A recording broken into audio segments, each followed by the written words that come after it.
They said the devil walked pale in Georgia once in the year 1853. Not red, not horned, but white, bone white. They said his eyes were the color of a dying sky, and that when he screamed, the night screamed back. No one speaks his birth name anymore. They only whisper the one given to him after the killings. Devil's White. It began in the red clay heart of Baldwin County, Georgia, a land soaked with cotton, sweat, and unmarked graves. The year was 1853, when plantation bells ruled time and screams carried further than sermons. On the outskirts of Milledgeville stood the Hollow Creek Plantation, 600 acres of silence, broken only by the crack of the overseer's whip. Among the field hands was one unlike the rest, a man born of ghostly skin, colorless hair, and eyes too bright to look upon. His name was Elias, though most called him White Ghost. He was a slave who looked like his masters, but was treated worse than them all, cursed by difference, despised by both worlds. Elias never spoke above a whisper. He worked alone, long after the others were gone, and when night fell, the overseers would mock him, dragging him by the neck, daring him to pray to whatever God made that face. But strange things began to happen. Tools went missing. Livestock were found flayed clean of skin. Their hides hung in the branches like trophies. The masters said wolves did it, but the slaves, they said something else had awakened in the fields, something that wore human skin but no longer belonged to it. By autumn, the plantation had changed. Men woke in the dark, swearing they'd heard breathing under their floors. Others spoke of footprints, barefoot, pale, and burned into the dirt as if from fire. One woman, Martha, said she saw Elias in the moonlight, not working, not sleeping, but digging with his bare hands into the old burial ground where the first slaves of Hollow Creek were laid. When she asked him what he sought, he only said, "They ain't sleeping right." That week, one overseer disappeared. His bloodied hat was found nailed to the church door. No one was charged. The master called it an act of voodoo madness, promising to whip the devil out of them come Sunday.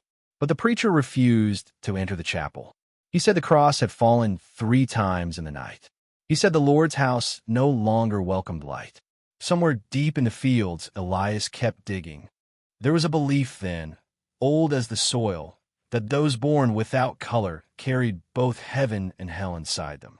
In African folklore, the pale-born could walk between worlds. To the white masters, Elias was a freak. To the slaves, he was a sign. Some feared him, some prayed through him, and some claimed that when the whip struck his back, no blood came out, only a strange milky fluid that steamed in the air. Old Jacob, the blacksmith, said he once found Elias standing before the furnace, hands stretched inside the fire, not burning, just waiting. That same night, Jacob's hammer went missing. When it was found again, it was buried in the skull of Overseer Crane. His skin was gone, every inch of it, and beside his body, carved into the dirt with Jacob's hammer, were 2 words. Not yet. After Crane's death, Hollow Creek fell into superstition and terror. The master, Judge Harlan Sykes, refused to call the law. "A slave's ghost don't frighten me," he said. "Only the man behind it." He ordered new punishments, shackles left on overnight, no lamps after dark, no talk of ghosts. But silence breeds rot. One night, the field hands heard hymns coming from the barn, voices that were not their own. Old songs in no tongue they knew, sung by mouths that sounded dry with soil. The next morning, they found the barn doors open. Inside were the skinned remains of 2 oxen, hung upright as if crucified. Each had its eyes sewn open with human hair.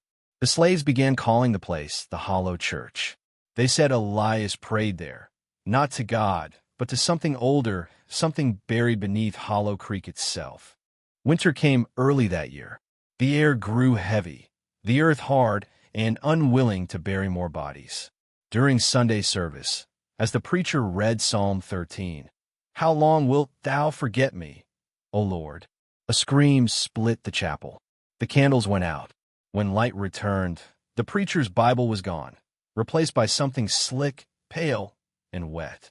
It was human skin, stretched tight across the pulpit, the verses carved into it with a nail. and in the back pew sat Elias, head bowed, eyes closed. He whispered one word, soft but clear. Remember. The preacher fled the next day. The plantation's prayers stopped altogether. The slave said Hollow Creek had become a mouth, swallowing its own sins. But Judge Sykes had plans, cruel, legal, final. He ordered Elias chained, flogged, and buried alive in the old well by sundown. Only, the well was already open. When they brought Elias to the well, the air was wrong, sweet like rotten fruit. The men claimed they could hear something moving far below, whispering, almost sighing. Sykes ordered him lowered in with the chains. As Elias vanished into the dark, he looked up once, not pleading, not afraid, and said, "The white don't hide what the red remembers." The next morning, the well was dry, not of water, of sound. Birds wouldn't go near it. A week later, the first overseer vanished, then the second. By the end of the month, 9 men were missing. The only clue was found carved into the well's stone rim. 9 for the hollow, 1 for the white. The smell came before the bodies.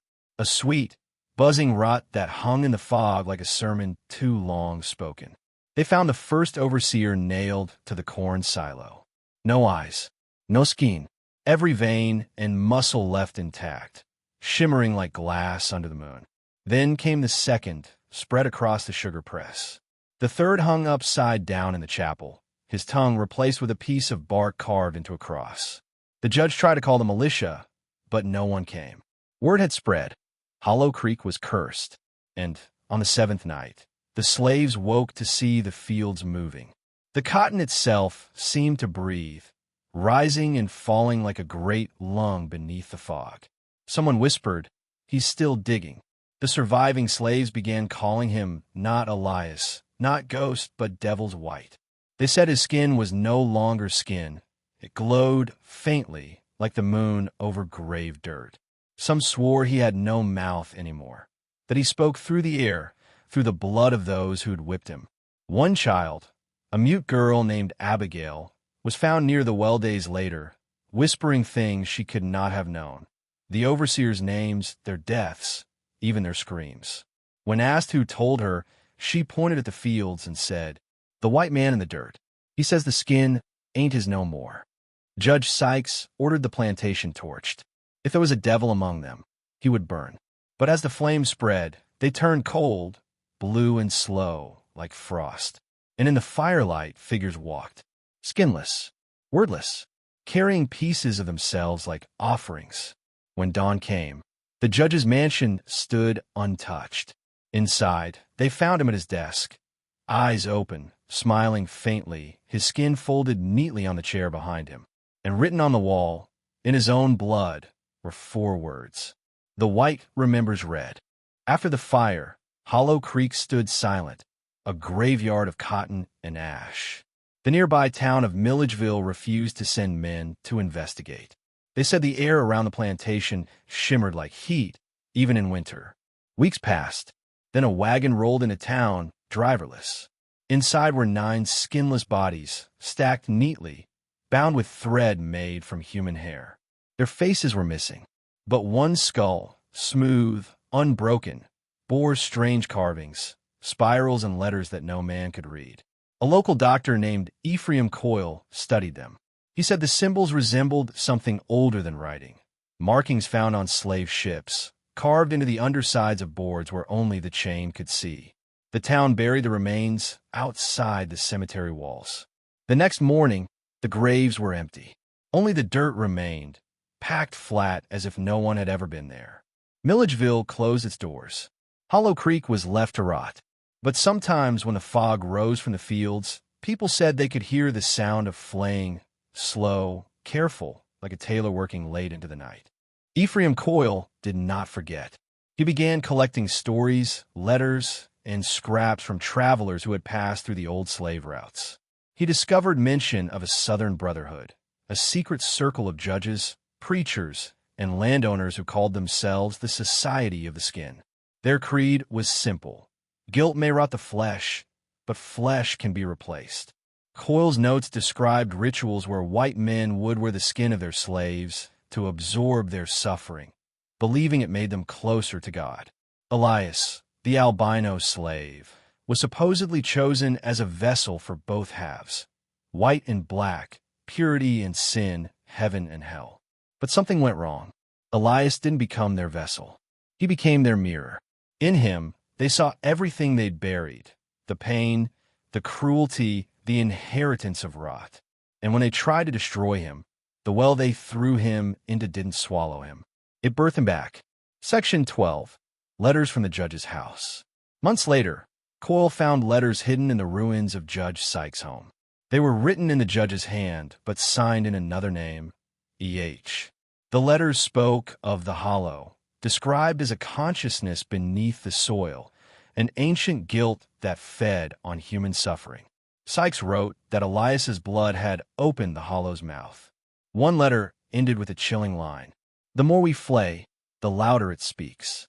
Soon, it will not need skin at all. Coyle's hands shook as he read. He realized the plantation was not cursed by God. It was an altar.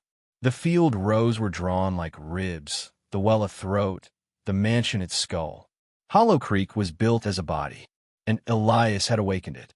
Coyle returned to the site one final time. He said the ground hummed like a heartbeat beneath his boots. In the ruined chapel, the Bible lay open, though no pages were left. The words had transferred onto the walls, seared there in ash. The verses were wrong, distorted, and the word was made flesh, and the flesh remembered. At night, the old hymns came again, sung by no one, echoing from the earth itself. He followed the sound to the well. The wind rose from below like breath, carrying the faint whisper of Elias's voice. "We all wear it, Doctor. You just can't see yours yet."